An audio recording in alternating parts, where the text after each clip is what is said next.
Thank you for welcome. Thank you for being here. My name is Sahara. For those who are meeting for the first time, I am Ilan-led method practitioner based in Toronto, Canada, offering one-on-one treatment sessions, as well as at the moment it's on pause, but I also teach ILM movement classes. Sorry that I actually was on live like half an hour ago, and I got interrupted, and it took me a while to get back on. So, oh no, it was a nice big provocation. I don't know if it had to do with the fact that we were so warm and maybe something got overheated. I don't know. But anyway, I will actually go back to the beginning because normally these lives I actually have guests coming in, my fellow ILM practitioners. I have been having a series called Talking with ILM Practitioner, having them as a guest and hearing their stories, and which you can actually find it the replay here. Hi again, Johanna. Sorry that I got interrupted. I don't know what happened. Thank you for joining again.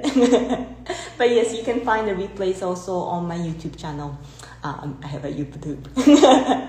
But yeah, so I usually have them as a guest, and I asked because I to do a solo live suddenly felt very alone. So I asked them if they can give me one question each for me to answer on this live. Hi Olga, thank you for rejoining. I don't know what happened. Thank you again for the patience. So yes, I have 14 questions with me today. I hope I can answer in timely manner because they are all fabulous questions.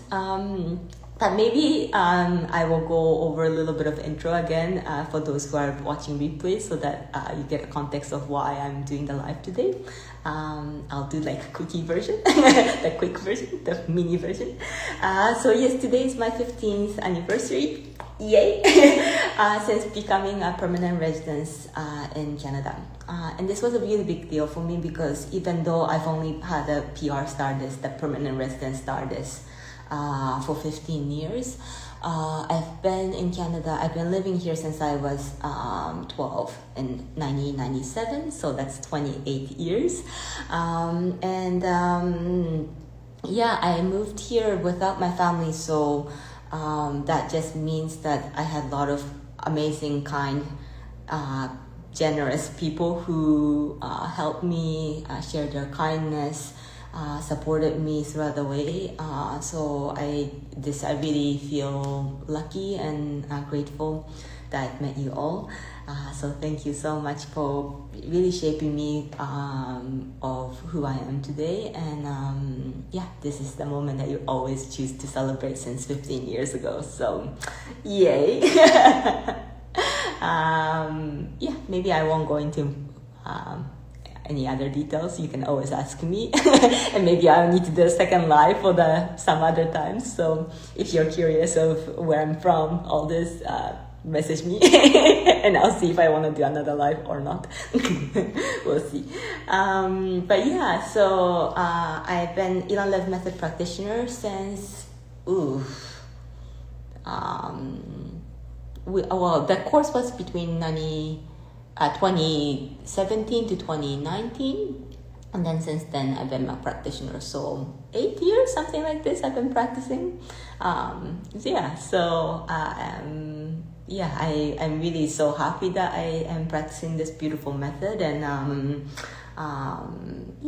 this will be like some of the questions I received from other practitioners are more personal, so I hope it reveals why I got into it a little bit more.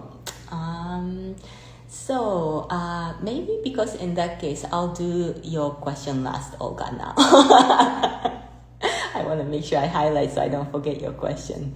I had to organize a little bit in order because otherwise I don't know if I could have got through everything. But so yes, I actually first came to Canada to join the National Ballet School in Canada going into grade 8. So I lived in residence for 5 years. I graduated, and after I graduated, I decided that I wanted to pursue more into contemporary dance. So I became contemporary dancer.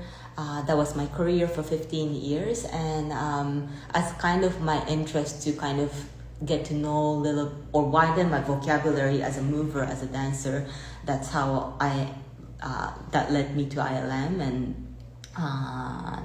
now I left performing arts, like I left being a performer about 5 years ago. So the Ilan Left method practitioner is my main, and still lots of movements. I actually don't feel like it's a big shift, more than surprisingly. It just feels like it's a different medium.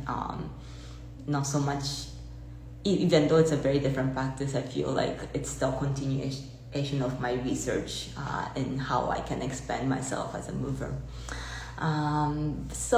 But because of that, I want to go into Ank's question. Ank in Amsterdam North. She was a guest on my 5th interview, so volume number 5. And just want to let you know that she's no longer on Instagram. So if you're looking for replay here, you won't find it. But she's on my YouTube, and now she's on, I don't know how to say this, but bsky or bsky. It's BSKY. So she's on that social net platform, so you can find her there. And the link is, you can find it on my YouTube. Where you go to her page, so you can find her there, and she's awesome, so please find her there. Like every guest I had, it's like, yeah, please find them where they are. They're awesome, really, truly. So her question was, Dear Sahara, it's very Ank, no? Can you tell me about how you approached your body in performing art, and the perspective on your body and demand from it, and the perspective on your body and being an ILM practitioner? Does it differ? Where are the changes in idea and feeling between these two professionals working with your body? This is my question. I am interested also in your feelings of self changed by becoming a practitioner. Beautiful question, so thank you, Ank. I'll just first say that in terms of performing art, I can only speak for what I've experienced and what I witnessed or know. So my medium was contemporary dance. That already feels like a lot of things. I think the main big difference between performing arts and what we do within Ilan Lev method practice is that for me, the biggest difference is the edits of movements. And especially if you were to do a choreography, like a practice material, choreography. But even in like highly, Tomek, you were able to join, thank you for joining. I'm answering Ank's question. Your question hasn't come up yet at all, just so you know. This is like a reunion online. I love it. Thank you. I think the even if it's the performing work is highly improvisational or of the moment, I think there's always consciousness of having a viewer alive, and I always felt that very much necessity to acknowledge and that they are there, because that's very special. You can always dance around in your apartment, but to have a viewer pay for the venue or not, but to come all the way to see you move, I think it's something special. So the edits can be either you forming yourself in a choreography, or it can be edits in a way that, like maybe changing the volume that it can be seen, whether to make it small or emphasize. You can, reduce the look of the effort, or you can emphasize it, or the angle of where you can see better. Depends on the space you have. With the lighting. Dorit, thank you for joining. Wow, this is like an ILM practitioner party here. Thank you for joining, which I love. So nice. Thank you. So the different edits, I think, need to happen. Kind of, for me, it was a must, so that it can be seen, to not forget about the viewer.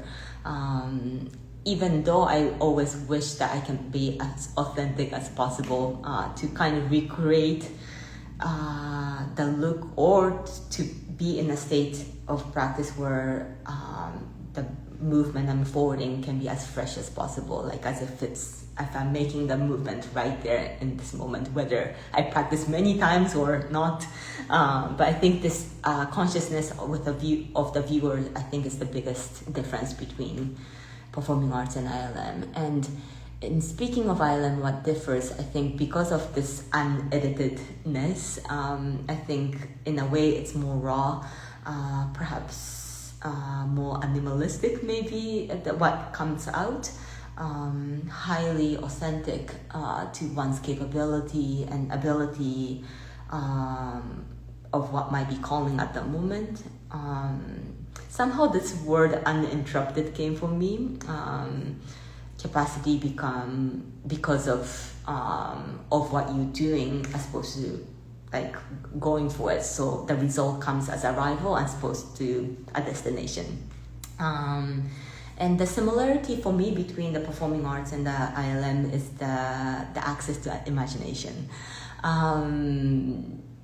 Although I do find actually way more possibility within the practice of ILM, I think this being able to plug yourself into this imaginary field, whether you wish for your arms to be like extra long to make you look big, or to find your connection with this, I don't know, nature, space. This always felt very magical to me within dance, and even more as an ILM practitioner. So that's something for me has very much in common. Yeah, I hope I answered your question. I think I wrote more things when I was planning it, but I'm gonna let that go for now. I hope that's okay. And I'm gonna go back to Olga's question. Olga's from volume number 18. Thank you, Olga, for being here and also for the question. What's been your biggest learning, discovery, surprise you got from ILM? Yeah, I feel like there was a lot of learning, discovery, surprise I got from ILM ongoingly. But I think the biggest surprise that came with it was this concept of letting go. Because it's one of our big key words, like essential, codes that we use and practice is the letting go. And I remember the basic module that, like, the very first course I joined, Elon was keep on saying like, let go, and all the assistants were like, oh yeah, let go, Sahara, let go. And I'm like, I thought I was letting go. There's more, like, where is it? Where else can I let go? I'm gonna fall down. But it's really interesting because once you actually feel it, you realize like, wow, I didn't know how much I was holding on to the, you don't know until you let go how much you had. It's a little bit like when you're moving apartment. It's like, wow, I didn't know I had all this space, and I didn't know once that space, like, things are out of your apartment. I'm like, I forgot how spacious this space was, or it felt a little bit like that in a similarity. And I just think it's so wonderful to realize how we are, we as humans, creatures are like habit of accumulation, both as an information and like patterns, and we collect, whether consciously or unconsciously. And I think as a dancer, I practice a lot, I work hard, so there was a lot of practice accumulation as well as consciously what I accumulated. And this idea of letting go was really, it wasn't new, but it felt new, because you deep dive, like you go for it over and over again. You visit asking yourself if I'm letting go or not, and it's very confronting because you think you have nothing, and then there's always more. There's always more. So it's like, what? I didn't know you were there. And it's really nice to put a highlight on what hasn't been seen, whether it's physical, emotional, psychological, meeting situation that's difficult. And for me now, that's becoming like awareness of like, oh, I'm holding on. Like, to even acknowledge that, I think it was really new and important. So that was, I think, biggest learning and surprise then and still now. How much we hold and how much we can let go. The ability to do both. So thank you for this beautiful question, Olga. And I will next go into Ady's question from the volume number 14. I'm laughing because Ady left on top of question like this long voice message, and I hope I'm understanding him correctly. Like I'm getting what he was mentioning, but he was basically suggesting me to like do the live in like ILM way, to not plan, to have like very spontaneous like lively answering ways. So I'll do my very best. But I stutter in like every language I know, which is so hi Maria, thank you for joining. So I feel like actually the clarity is the part I really struggle most in any verbal communication. So I hope I can find a right balance, and if not, I tried. So I guess that's in the ILM spirit. But his question this is a question from Ady, is what brings you to this method? What's exciting for you, and why is it exciting for you? So I guess this I can kind of combine with how I got into ILM a little bit. I think I can say I fell in love. I think and it sounds like the ILM method really tickles my curiosity, and it kind of reminded me how the curiosity really is like what excites me. I remember this feeling as a kid, and I thought I had it all along when I was dancing, and I didn't realize no, I can be more curious and open and playful, and this really opened a lot of door by practicing ILM. So I think that's for that. But it wasn't immediately instant falling in love. Which sounds like a little bit like a rom-com. It's it wasn't the love at first sight. So I'll just go back a little bit that in Toronto most of the dancing is project based, but I was really interested to work with different choreographers, and meaning that I wanted to be very skillful as a dancer, to be very versatile with the variety of movement vocabulary I had. And I was also I had a hunger to learn different movement vocabulary. So even though I was having professional work, I was performing, I was being hired for various projects, whenever I had time, I was continuously seeking for classes, masterclass, workshops, different movement practice, different exercises. And I was quite royal once. I was I want to kind of dig deep. I was quite royal to the practice, and one of it that I met was Gaga, which I think a lot of people have in common for those who enter from dance. So I was doing the Gaga Summer Intensive, and in one of the, I think, weekends, that there was a presentation from the ILM community, and it was in a big studio, and many tables came, I think 20 or something really huge in a big studio, and practitioners were coming and doing this demonstration, and it was I remember it was really almost like a performance, better than performance. It felt like taiko drumming or something of just everybody going 1, 2, 3, 4, cheer, other side. And it was and once I was on the table, I was oh my gosh, what's going on? And my body was in a different place than I thought I was capable, and it was amazing. But I was amazed, but I didn't really think beyond wow. Because I wasn't really coming with an injury or anything like this, and I was that wasn't what was on my agenda either. I was there for dance, and I was dance. So I was a little bit like that, and so I knew about it then, but I didn't think of pursuing anything with it either, because at the time the only kind of basic course was weekly course for 9 months, and I was not gonna put up my dance career on hold to do this method that was like just gave me wow. So I didn't really think anything of it at the time. But a few years later, so I had as a kind of parallel career to dance, like when I wasn't performing in rehearsal, kind of off season, I guess I was teaching Pilates, and I got to it because I got well, first I needed to have a student visa at one point before I got my PR status, the permanent residence card. So this is like a green card in Canada. And I didn't know so much about Pilates, but I wanted to stay in Canada.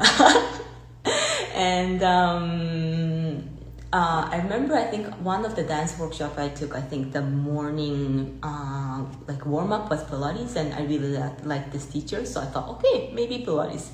There were a few other things I was interested. I was interested also in shiatsu, but the course was 2 years, full day, and this is when I was like 21, so I was like in peak of just wanting to dance all day every day, and I'm like, I don't want to be in school for full day 2 years. It just felt too long for me overweight, so that's why the Pilates course was like I think 4 hours or something for 3 months, and then all the practical, so it had flexibility with time. So I did that. I got fully certified with all the equipment and whatnot. Then I taught for 2 different studios for 6 years, and then 4 years I taught purely as a substitute teacher. There are many beautiful teachers, and I'm not saying that, I also Pilates, I feel like it's more about who teaches it rather than what style.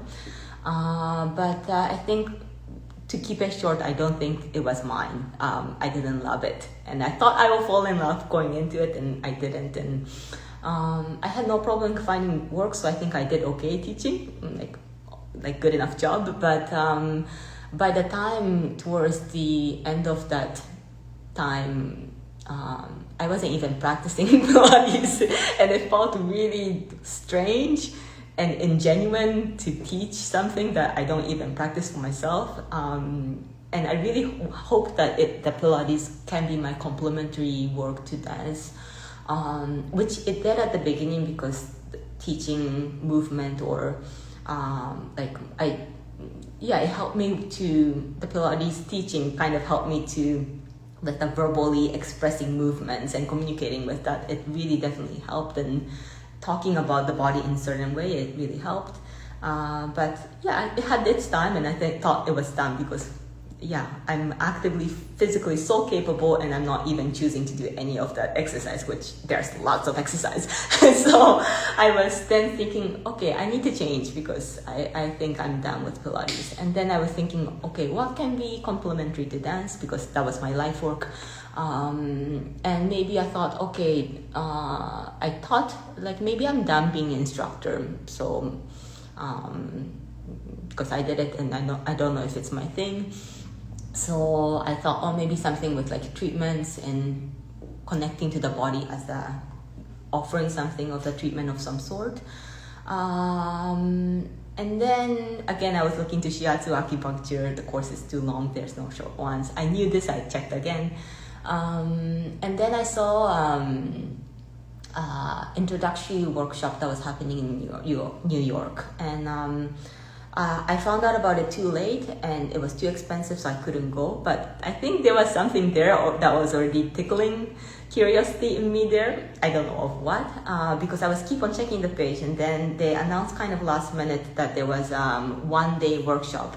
I think it was on Saturday or Sunday, I don't know, but one of the weekend, 1 day workshop, like full day workshop.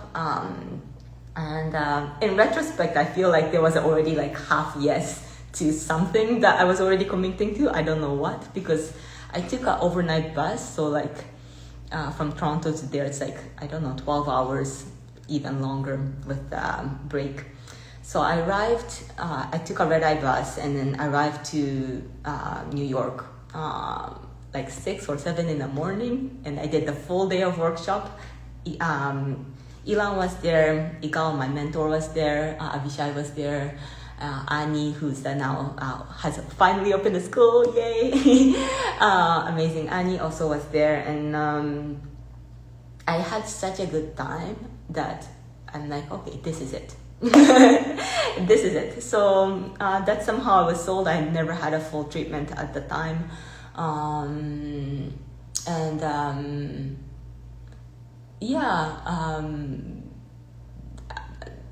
the New York course was about to, at the time was about to happen. This was 2017. The date was there, so I was starting to write a grant to get some money to fund me to study this, and it got cancelled. At the time it was postponed, but it got cancelled eventually, and somehow still though, however, in my mind I was already in the course, and at the same time the Polish course had all the dates, then the tuition, all the information already up on their webpage. So I switched the gear from New York to Poland, and that's how I ended up in the very first international basic course in Poland. And yes, thank you to the Ontario Arts Grant, or Ontario Arts Council, and DTRC, Dance and Transitions Research Center, for funding me to do the study. Otherwise, I don't know how I would have paid for it. Everything with all the flights and everything. But wow, so something in me knew that I wanted to do this, but there was very little coming from experience why I wanted to.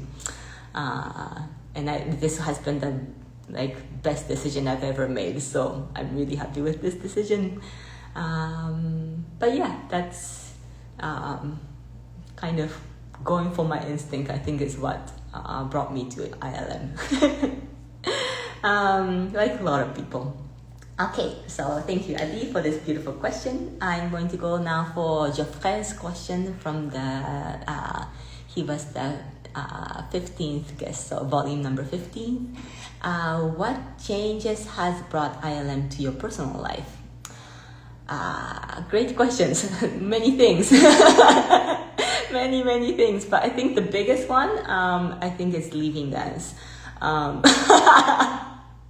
Because it was my life work. I moved so young at age 12 to come to Canada to dance and pursue the career, and I loved it so much that I went through this immigration process to stay in Canada, to continue dance, blah, blah, blah. And I didn't really think I will leave dance so soon. I left about 5 years ago, so what is that? 35, 36? And it was during COVID. And I was saying no to all the dance projects online, saying no to all the online performing, online teaching, online rehearsal, saying no. And I was it was big no for me, very clear and big no. And I was up 2 and 4 in the morning because of the time difference to join ILM movement classes every day for good 3 months. And then I got unwell because I was up completely in a different time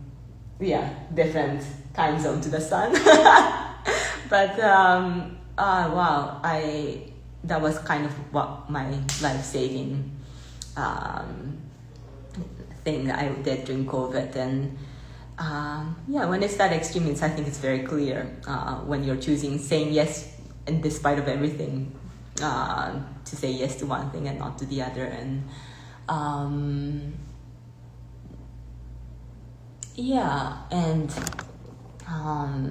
I think also Toronto had a quite slow reopening for anything live, so for both of that kind of being on pause felt really irritating.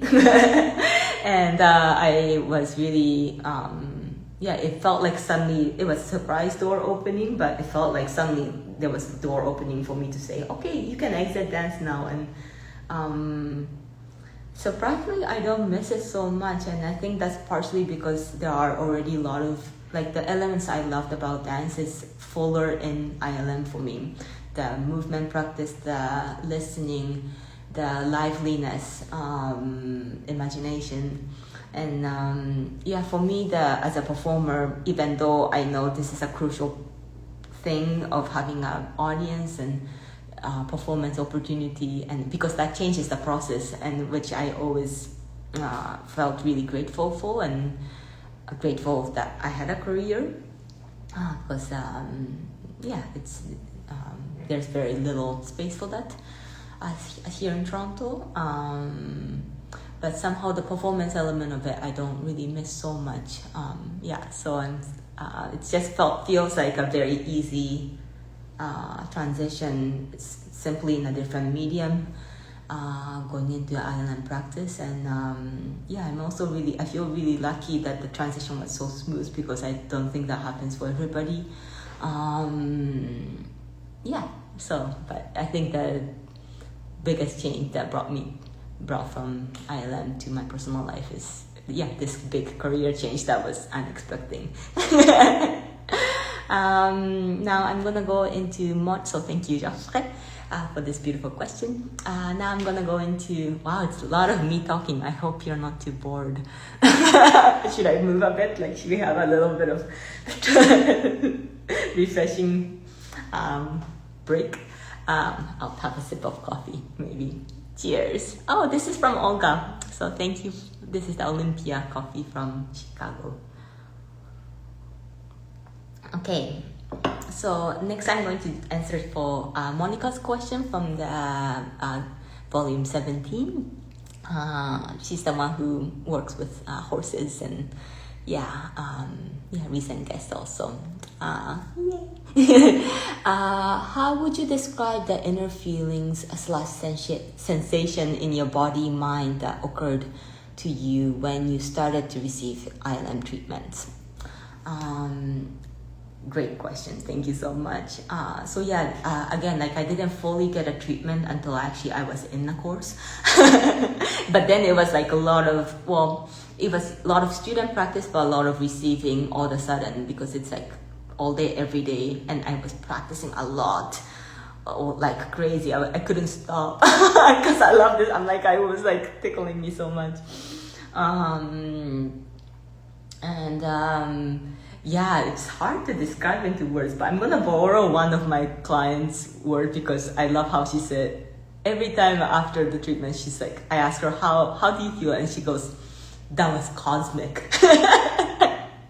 And I feel this sums up a lot of the feeling I felt receiving the treatments, the cosmic, this multi-pathways running within your body, and suddenly I felt so fierce, I felt fearless, so many possibilities, potentials, and kind of running streams of many passage that I didn't know it existed, feeling so spacious. And also it highlights more of where it's locked, which often is more surprising, and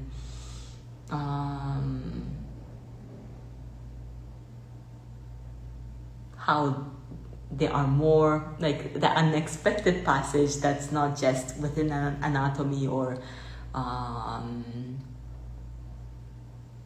it's just the cosmic. I think it's just such a beautiful way to summarize. So I'm just gonna borrow this word and use this now. I hope this is okay.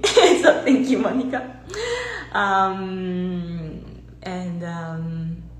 So next question. I think actually this kind of bonds a little bit of answering to Monika's question too, so I hope it's good thing that it's back to back.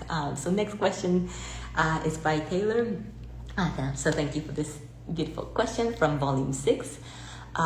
Do you feel that your practice with ILM has changed your approach to mental health? And if so, how? And the answer for me is definitely yes. 100% yes, with big capital yes. Because I have been depressed before. It's something that kind of comes and goes for me. Actually, one of the biggest episodes of depression I had was waiting to receive my PR card, so it feels very timely now. But so I've seen a psychotherapist before in series, and And she was amazing, by the way. Like, she was wonderful. But I really had a struggling putting what I was feeling into words. And I would leave, and maybe everybody feels this way, but I think I remember always entering nervously into the psychotherapy appointment and also leaving really feeling disappointed that I couldn't express what I meant, what I feel, and somehow sometimes also making sentences in an orderly way for me always feels quite challenging without preparation. So with the therapy, I felt quite helpless in a certain way, where like I felt like endless assignment ahead of me before I can solve anything. Just trying to explain what I mean and always feeling like being misunderstood. And even though it wasn't, because she was picking up on what I was saying, which wasn't falling in line to what I was feeling, and I felt this kind of irritation of not being able to find a right tool to ask for help. And then when I did the Ilan Lev method, especially during the course, so yeah, like as you know, we do this all day, every day for 10 days, so it's a lot of shedding, physically, emotionally, psychologically, everything. And I didn't expect that, because going into it, because I purely signed up for the course with pure interest of physical aspect of practice. So I wasn't really expecting kind of emotional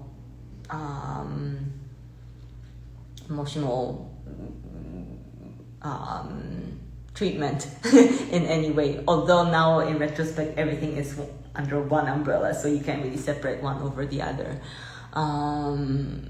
But yeah, I felt really vulnerable, but also really safe to be vulnerable. And once kind of that physical blockage just went, a lot of the clarity. Hi, thank you, Edward. Edward, wow, thank you for joining. Yay, long time. Yes, once I was able to find that like physical clarity with the blockage, or more clear, I would say, I was able to, like, what was blocking me psychologically, emotionally felt even more clear. So the no became strong no. Yes became strong yes.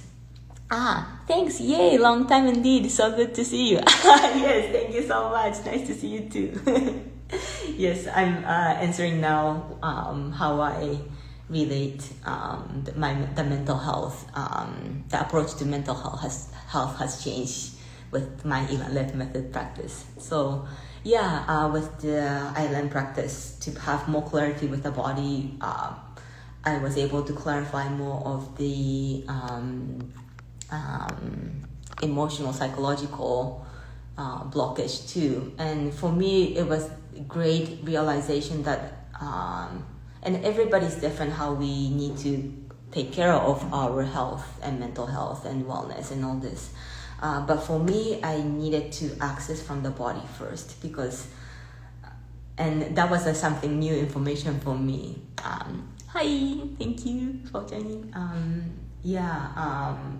And it was a big relief, because with the psychotherapist, I have such a big struggle, even feeling like an entrance to go anywhere. And I realized, wow, like in order to go there, I need to be clear with my body first. So it gave me access for me to find a solution or find a support that I need as an entrance first. For now, I mean, it might change, but and just realize how there are so many different ways you can enter that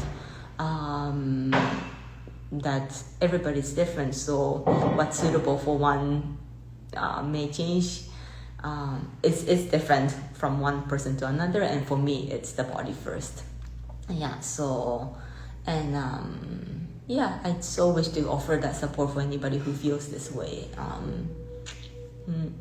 Actually, in fact, I actually have quite many like psychotherapists coming to the treatment, and it's really interesting because a lot of the people ask me a few questions of what I'm doing, what I'm feeling, and when I shared what I was doing or what I noticed, they're like, oh yeah, it's like therapy.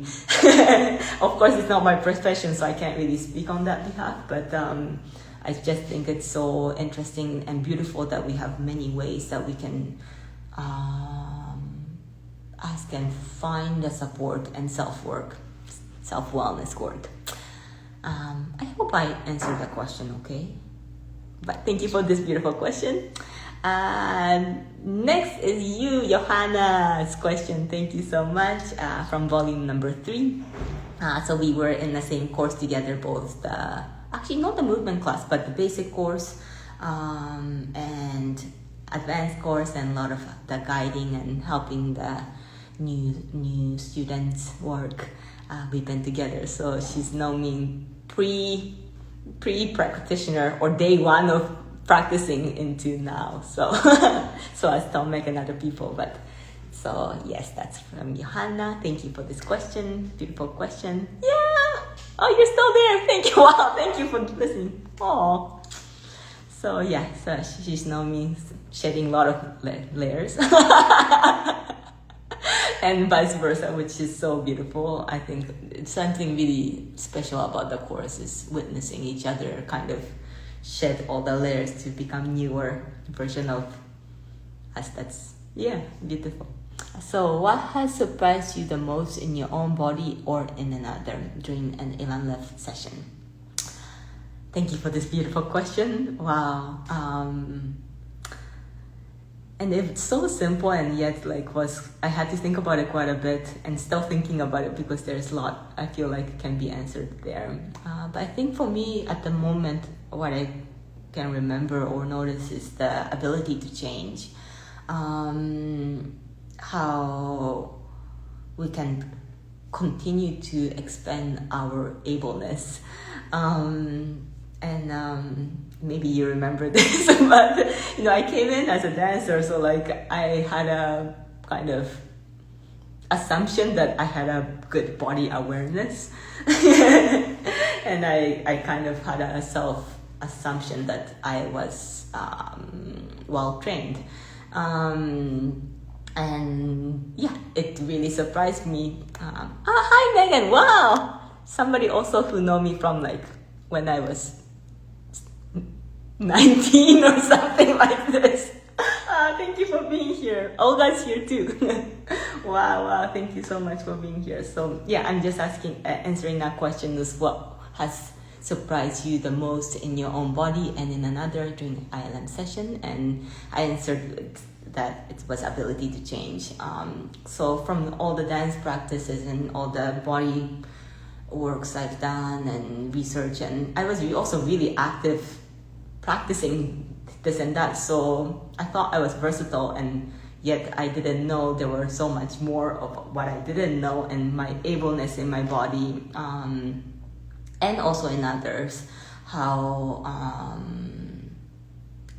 much the body stores, whether it's a habit of accumulation or trauma, of hesitation, or habit of movement past the choreography.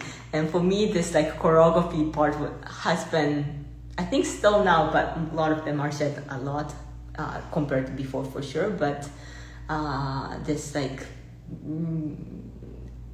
to follow along, to learn the movement, this dancer in me was really hard to let go. So once I was starting to practice, Megan, thank you so much. Once I was starting to find a way to let go, really. And it's a little bit like holding onto a bag and to know that you can put it on a floor chair somewhere and you can pick it back up again anytime. But somehow within the body, this process of putting it somewhere else, letting it out of your body, I didn't realize that I can do more of that. And I see that in other people's too, of what we carry and how it needs assistance. It needs a kind of secondary feedback to realize, like I'm doing this all the time and I don't have to. Why am I working too hard? And this ability to change, and how that can expand your movement range, vocabulary, that was fascinating. And I think when I started, I realized like, wow, like this kind of dropping of the fear of hurting myself was like reduced to basically none. I think this kind of brings a lot of freedom element in once you receive the practice, the treatment, how you can move without fear. I think that was a big thing. And that was surprised that can be removed, this fear. Yeah. I hope that I answered at least parts of your question. It's a big question. Everybody put a big question. So, but thank you so much. It was good to think about. I'm like, what would I answer? So, thank you so much, Johanna. And the next question I'm going for is for Frederika's question from volume number 7. Oh, I really love this question because she asked which piece or pieces of music would describe a treatment with you, or which sound / collage describe it.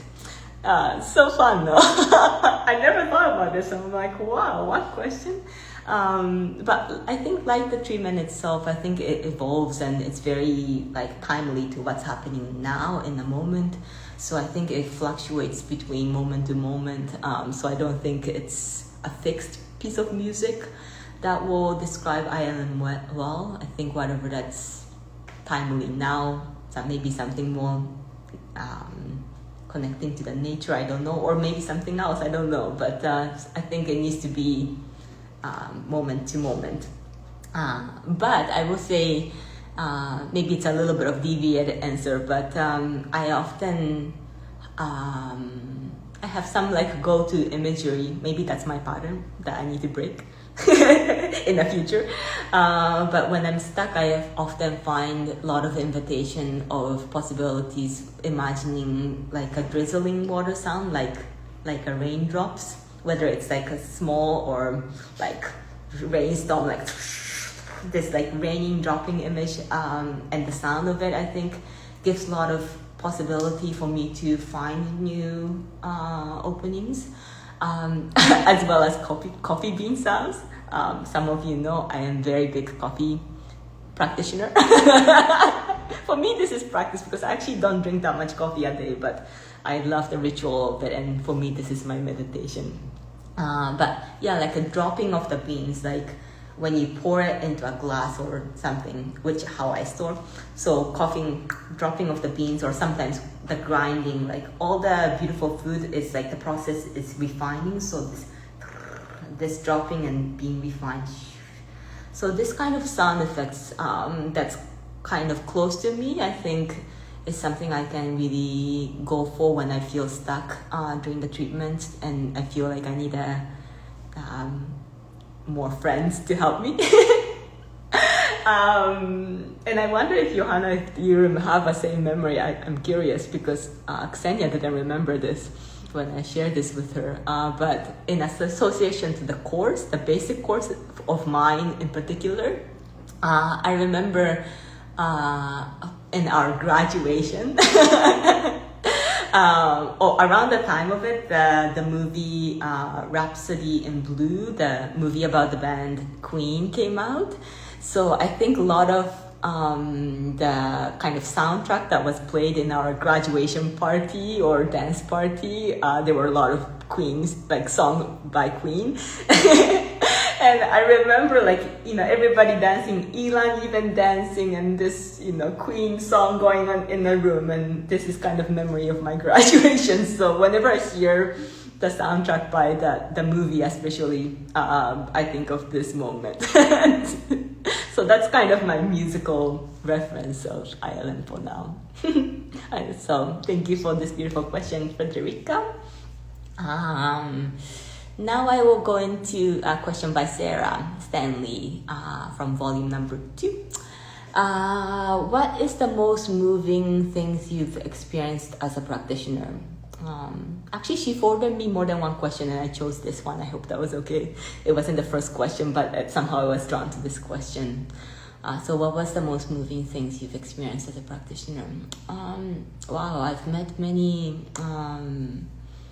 moving moments in a various way, whether it's a kind of, vulnerable physical issue being cured or emotional let go or many things. But in terms of I really thought through, and I can think of one of my clients, long time regular client.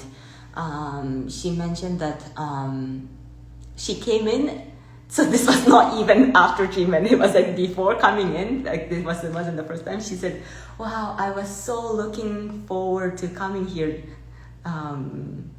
And this is somebody who I've known for the long time. I think as long as I know Megan, or for sure. I think I've known this person since I was 19, 18, something like that. She's a dancer, choreographer. She also owns a dance company. She also, has a project outside of the company as a collective. She performs in other people's pieces as a performer.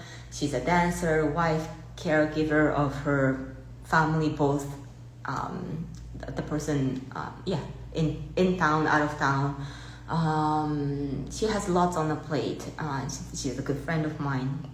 I think she's in her 50s, I think, now. She's one of those ageless people, but she's older than me for sure. She is somebody who take care of everybody really well, with a lot of care and a lot of love, and always have very little time for herself. And I remember even jumping in to cover for her performance because she had really badly hurt her knee, on the day of opening or something like this. And even then, she was taking care of other people and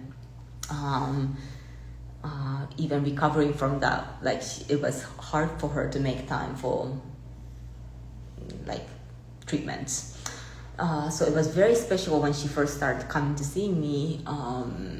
And I really, to be very, very honest, she can correct me if it's not true, but I have a great sense that she was coming to see me to help my practice, because I was really passionate about practicing when I was just out of the course, but also especially during COVID time, I couldn't reopen for a lot of the long time, and also a lot of my regular clients really left, moved out of the city. So my practice was really low in terms of clientele, and I think she was coming to see me so she can help me, because she could, by the time I was not dancing, so she couldn't offer me, or she did offer me a dance job, and I said no because I was no longer performing. So I think it was her way of connecting in a professional way to keep the thread for me. So I think long story short, I think she was doing it, coming to see me initially to help my practice, to help me keep my business running or keep my practice running. But she was coming, and a lot of her physical restriction was solved after many, and but for her to make a time for herself was really, really not possible before.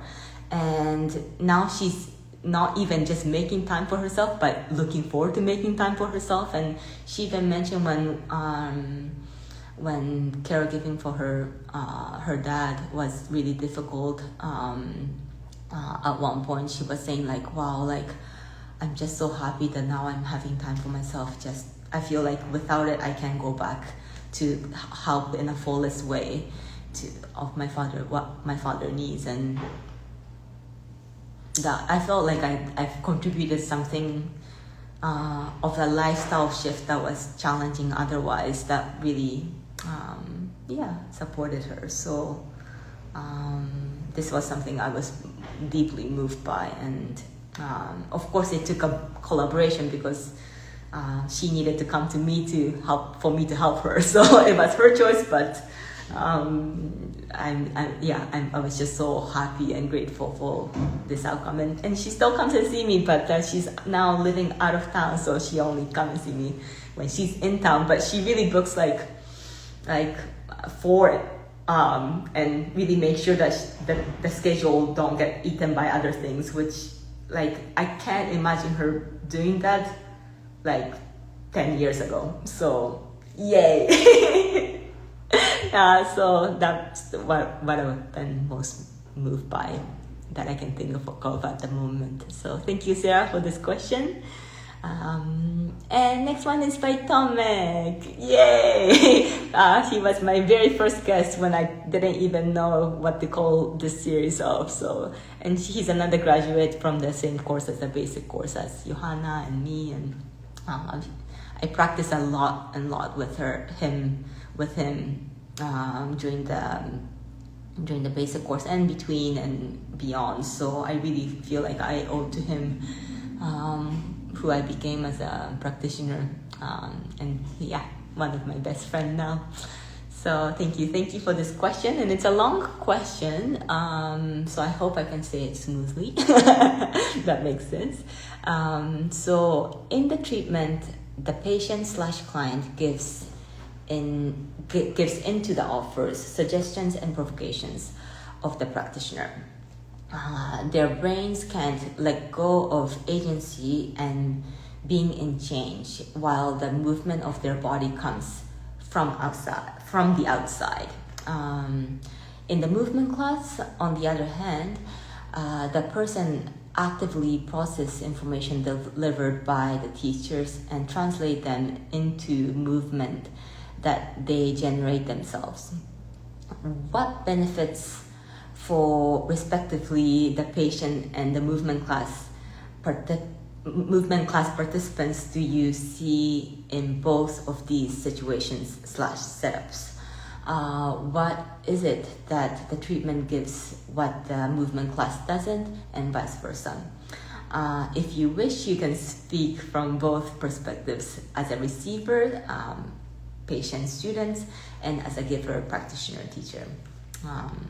So thank you for this question. It's a hard one to answer. Like a lot of other ones. I'll try to keep it short. I think the movement class is a tool for self-discovery, where the treatment the discovery is together with a practitioner, while your mind is passive. And I think it's about the entry point, whether it's from the body while the mind is passive, or hope to be as passive as possible, or taking in information and then accessing to the body. So it's just the difference between where the entry point is. And I think this body-mind umbrella, like, it's not like we say that different entry points, but it's still within the same umbrella of you. So it's not like one can be separated from one another. And I think in the ideal situation, this both approach can be as fluid as possible in a life situation.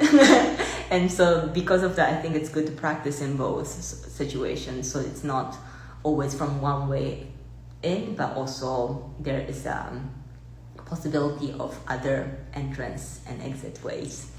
I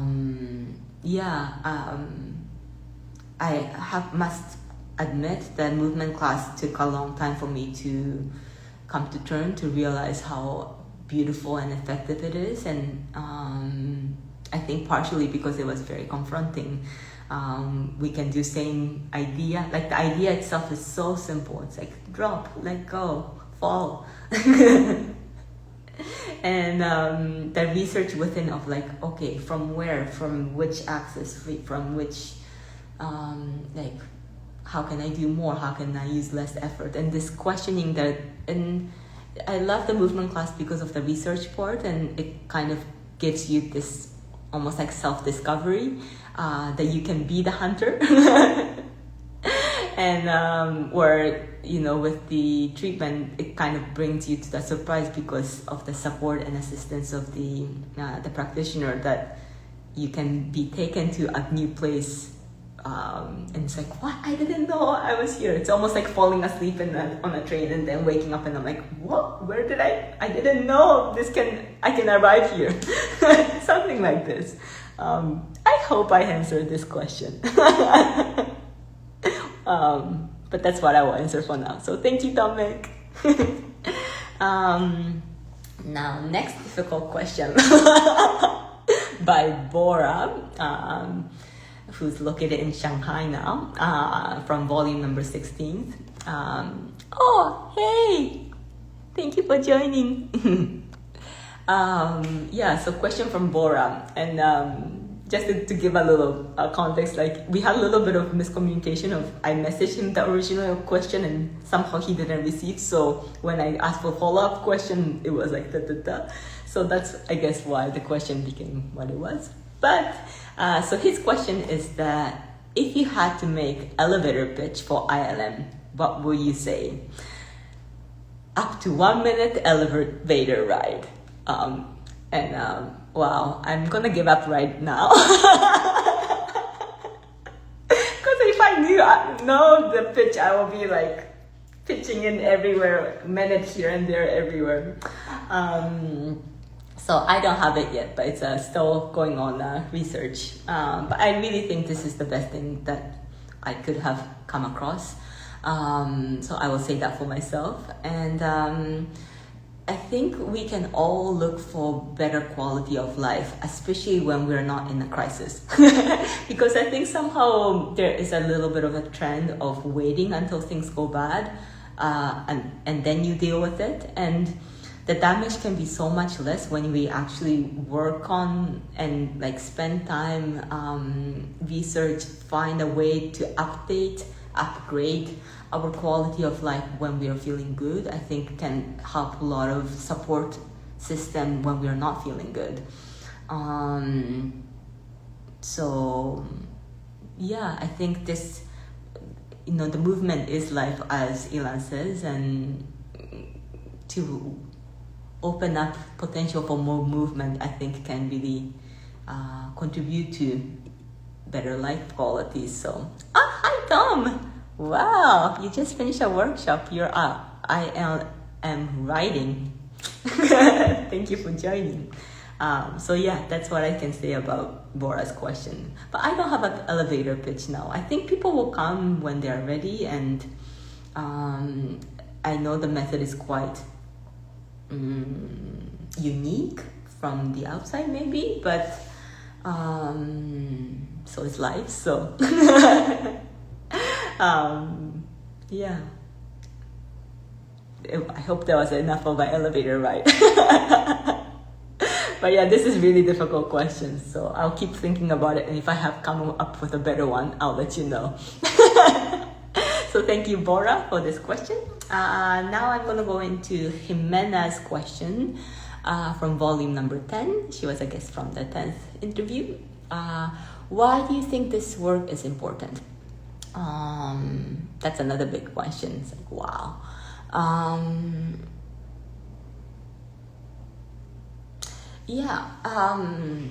I feel like there's so many ways I can answer this, so I'll just say for now this is what I can answer.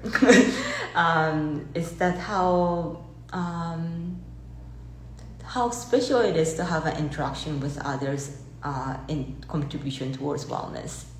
And I will say that as somebody who are highly, I think I tend to be very independent. I think growing up, even as a child, somehow this independency was very important for me, and something I worked towards. I wish to have that. I feel it's part of me that's important.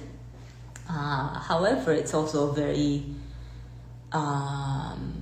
It made it hard to learn how to ask for help, and I realized after going through the course, the ILM course, how important it is to ask for help, ask to learn in connection with others. And it's very basic, so it feels very fundamental, but that was something that came up for me. I'll go back to this person who the dancer who had a hard time caving out work for time for herself. So I ended up actually treating her father in various kind of caregiving facilities until he has passed about a year ago. Not even. Yeah, like 8 months ago. But so I treated him for about a year, I think, in various places. And I'm saying treated thing, but I think he was in his 90s, 94, am I correct? Yeah, something like this. So, and he had a severe, not severe. It wasn't severe at the time when I first met him, but it became more and more severe. He had a dementia, and his body became less and less capable as he going along with complexity with the medication, and also with COVID outbreak in hospital or a facility which isolated him, that then made the ableness of the body less and less. So I first saw him in seniors home, and then in hospitals, and at the end in a long-term care home. And I remember the first time I treated him, he's an Asian man, Chinese descent, and I didn't know about this him, but apparently he was very before being in these facilities, he was quite active in seeking for care, like physical care, like acupuncture, shiatsu, massage. Like apparently that was part of his self-care. And I think it's apparently at his generation, I don't know how common that was, but going into visiting kind of on a weekly basis of these facilities, it was quite significant. Looking at also others in a room, the health, mind and emotional, body-wise health, overall health, that interaction with the. Wow, my words are going everywhere, but yeah, this physical connection, I think, made a huge difference for him to keep his wellness longer while he was alive. And because it was quite significant from when I was coming in just once a week, but that was kind of keeping his overall health really at the happy level, or happier state. And I think he was comfortable having his body touched. And I realized that at that age, not everybody are. And that kind of it was yay to his contribution towards his own wellness in his use of going for this physical care. So he was already comfortable and was able to kind of surrender into treatment setting where, because my friend was sharing that to other people in the facility, and even though I think it sounded like a good idea, I think their parents said no because they weren't feeling comfortable having their body touched. And I think eventually, or maybe when you're in a vulnerable situation with the accident or illness that suddenly happened, we don't know, it doesn't happen just by age, but when you are in this sudden need of being cared for, I think we need to be comfortable. And I'm putting that physical health kind of forward, but I think in any kind of way. So this practice in wellness together with somebody else, I think it needs to be practiced, I think, a little bit more earlier on, when you are well, when you are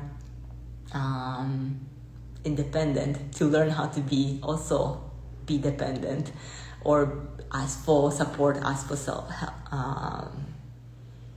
help to do it together with others and see what that feels like. I think, for me at least, this is what I learned from her father when I was treating him, and seeing kind of some others in his building decline health because they didn't get any visitors, or I didn't see them with a visitor for the longest time, or how quickly you can age in these situations, and how it's crucial to be in connection to others, but we need to work for it. So I hope this, and it's not just with the ILM, but I think ILM also brings a lot of vitality of life into what we do, so I think it's a great option. So thank you, Ximena. I hope this didn't leave a bit of a too low of a note, but this is what I feel like I want to share now. Next question I have is from Noa Goldin from volume number 8.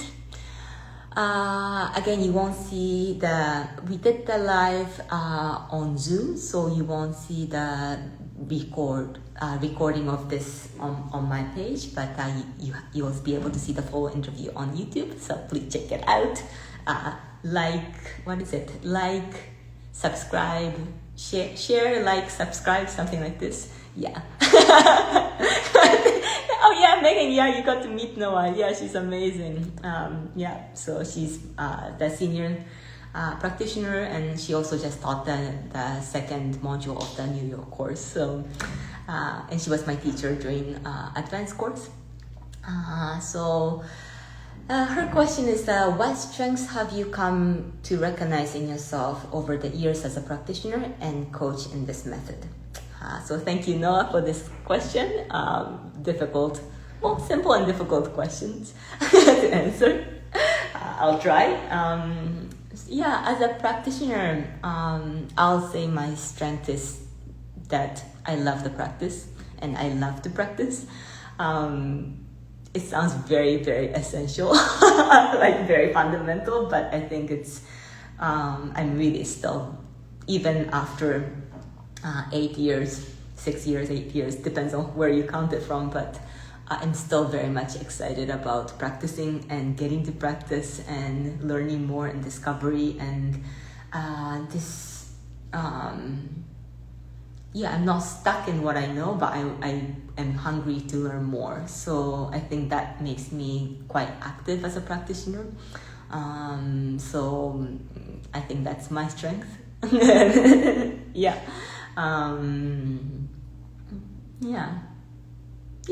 I'll just leave it at that. And as a coach, so like all this name is a little bit new for me, or new for everybody. So there's Ilan, and then assistants are the kind of our like teachers who, when Ilan is not teaching. And between students, there's guides and coach. I don't know if I've been in a coach situation yet. I think I will be for the 4th module in the current basic course in Kikov. But I have been in this guide's position for a few times now. And what's my strength? I think I can say same as previous of as a practitioner. I am quite active. I love to practice, and I question a lot. So I think that's my positive, or that's my strength. I would just say that also it's like that this position of a teacher is something I always question for myself, because somehow I'm always coming back to being in this teaching role, in extension to whatever I'm doing, but I question myself as a teacher whether it's something that's what do I put myself, because I often feel like, well, who am I to teach anything? What do I have to teach? For me, this teaching role often feels a little bit more like just sharing, like oh, I have a piece of cake, I will share with you. It feels more like that. And I think also the kind of my role model teachers or teacher I was drawn to both in dance or movement practice or also in ILM. I think common thing between them was that they weren't really forwarding a question necessarily, but they will put up great questions where I can search for answer, meaning that I can be in my own, I can own the question once I come to it. So I think I really admire that of those teachers I've learned from, and I wish more and more that I can create environment where the search and the kind of hunt for this solution, answer, whatever, becomes fun and active, and that it will tickle the curiosity. So that's what I hope for, and and I think there are a lot I need to learn to be the guide or the one who's helping. So that's kind of working in development for sure. Although I think one strength for sure is that I am one of the either one of the first or one of the early on practitioner who is kind of solo practitioner in the city. And I know there are a lot of people before our course, the first intensive format course, who've graduated, done the weekly course and graduated and moved away, so they are the solo practitioner. But I have experience studying, so not learning to become practitioner ongoingly, then still be the only practitioner in the city. So I can relate to kind of, I guess, the solitude or the challenges of not having a community or having other practitioner to make an event or do this and that. And I wish to be a support for those people going forward. I don't have all the answers yet, but I can relate to know what that might feel like. So that's my strength in terms of unique to I guess the situation. And the last question. Wow, this live has been so long, so thank you for those who are staying, and thank you for those who are watching replay or maybe in segments. It's by Tal Govhari. Thank you, Tal, from the volume 13. Please mention one thing about the practice, the method, or the treatment that is very concrete, easy to perceive and to explain, and something that is very far out magical and elusive to talk about. So thank you, Tal, always for your support. Something concrete, easy to perceive and explain,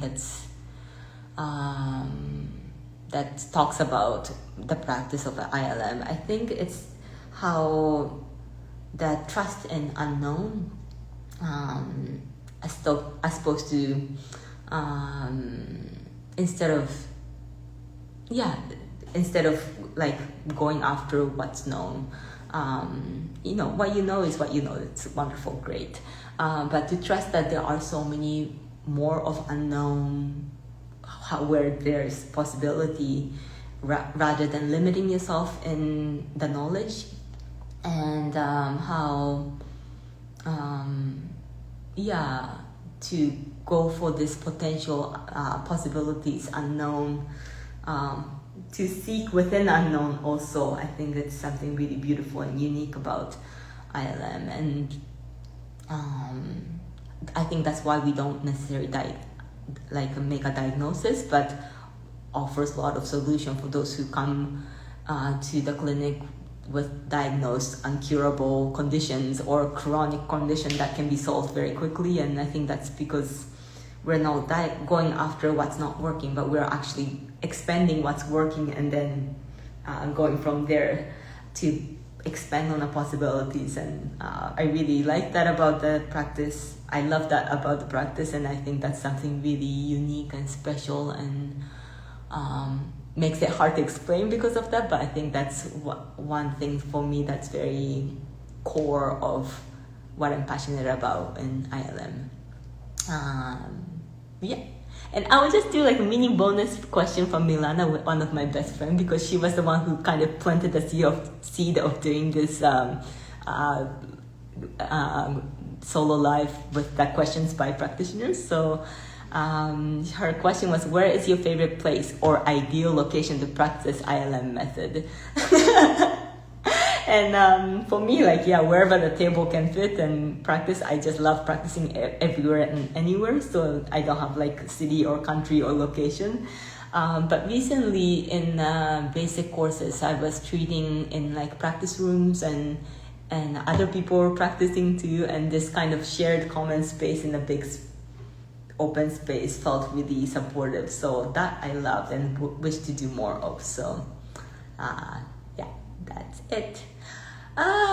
So I think that's the end of questions for now. I hope something made sense. But again, really thank you for staying and thank you for listening. And I will just say again that today's I'm celebrating today as my landed immigrant status anniversary. Really of forwarding thank you to everybody who I've met, who I'm coming across, who I'm yet to meet. Really,